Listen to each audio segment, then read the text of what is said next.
I was wondering what filmmaker Leigh Janiak was up to these days. She burst out of the gate a few years back with the truly unsettling Honeymoon, and ever since then, she's been affiliated with this or that project like the Craft remake.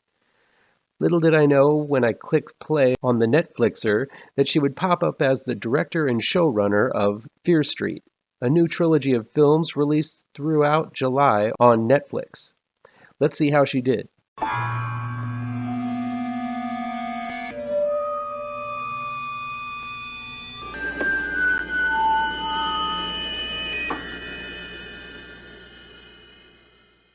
Welcome back to ML Miller Frights. I'm ML Miller.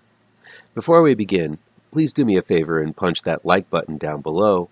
Share this video with all of your social media addicted pals. Click subscribe to this channel and ring that bell for notifications. Fear Street Part 1, 1994 is new streaming on Netflix. It's directed by Leigh Janiak and written by Kyle Gillen, Phil Graziati, from the book series by R.L. Stine. Fear Street is set in the glorious year of 1994. While I often wax nostalgic of the 80s, I ventured out as a teenager and had most of my wacky adventures in the 90s, and look back on that era quite fondly. Yes, it was an era of fashion nightmare, but there's something about the fading overabundance of the 80s leading to what some might call the more minimalistic 90s that really appeals to me. It seems Leigh Janiak feels the same way, as she fully embraces that era extremely well. A lot of that has to do with her choices in the music to represent the time. The first 20 minutes or so flips music in a scattershot and random fashion, but this was the era where everyone was walking around to their own soundtrack in their head.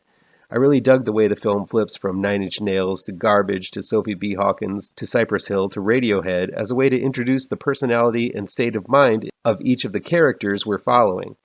Other cliches, like the slow-mo walk down the school hallway looking at all of the classmates, and a downright adorable look at the computer chat rooms of the area, show that Janiak did her homework in making this film feel like it was plucked straight out of the end of the century with all of its self-importance, nihilism, and self-loathing.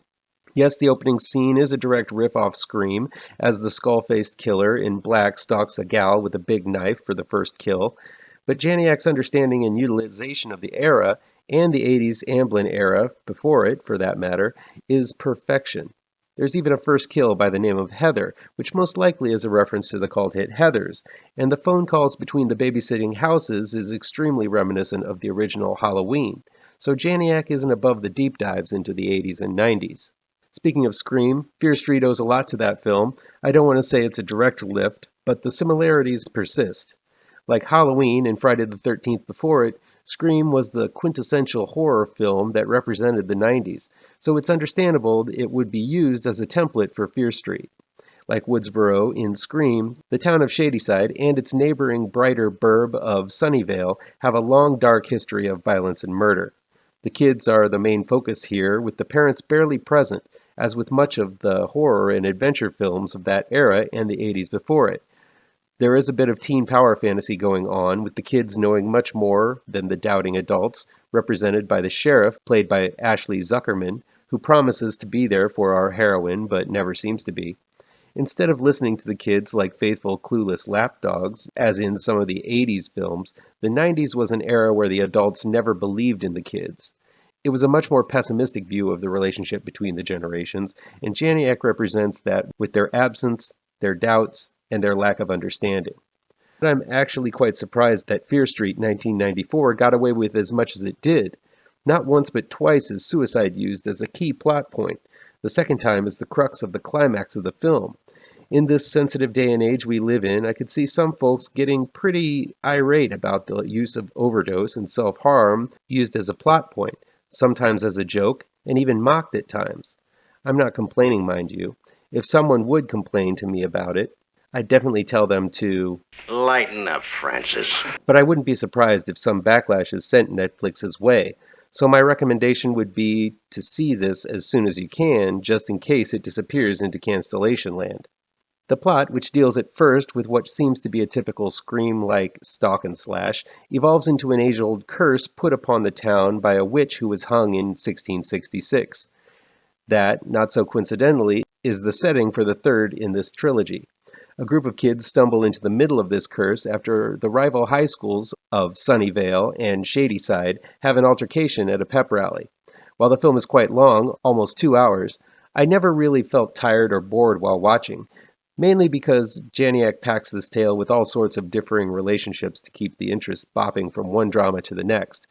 While I wasn't surprised with the inclusion of the lesbian relationship between leads Dina, played by Kiana Madeira, and Samantha, played by Olivia Scott Welch, it really is the only modern inclusion that I feel takes a diversion from the less progressive 90s films. While theirs is a relationship the filmmakers want us to be most invested in, I found their conflict to be rather cliched and boring compared to the much more interesting nerd gets the girl subplot between computer geek Josh, played by Benjamin Flores Jr., and the acidic cheerleader Kate, played by Julia Raywald. There was a much less forced charisma in the latter relationship than with the amped up to 11 drama that took place with the former pairing.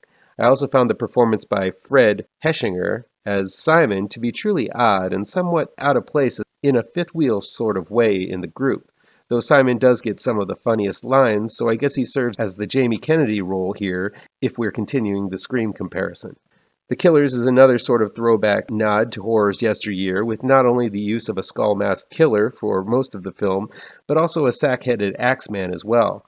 The Axeman plays a much bigger role in next week's Part 2, set in 1978 at Camp Nightwing, but he gets some great menace and a cool kill or two in this installment as well.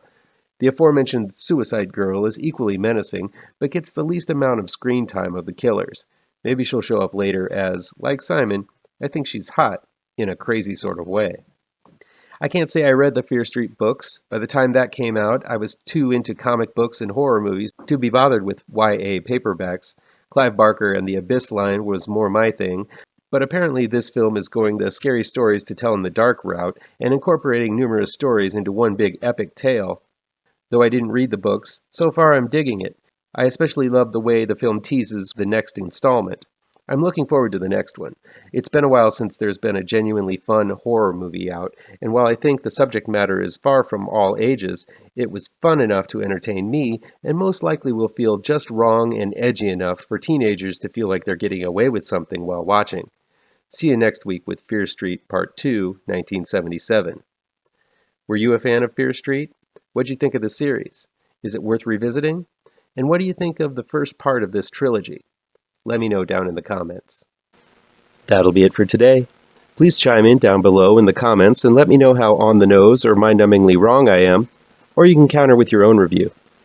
So guys, you know how YouTube works. I'd love to be able to dedicate more time to this channel. I'm not monetized yet, so if you want to help me out, remember to hit all the pertinent bells and whistles down below. Want some spooky comics to read? I have 2 new horror comic book trade paperbacks you should look out for. Both Grave Trancers and Pirouette, collecting never-before-published issues, can be found in only the finest of comic book shops. If you're looking for written reviews, you can find them on my website, mlmillerwrites.com.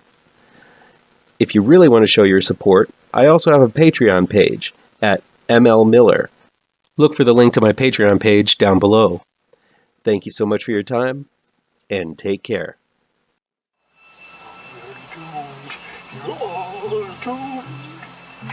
You're doomed to live the life you're meant to be, stuck inside your reality. You're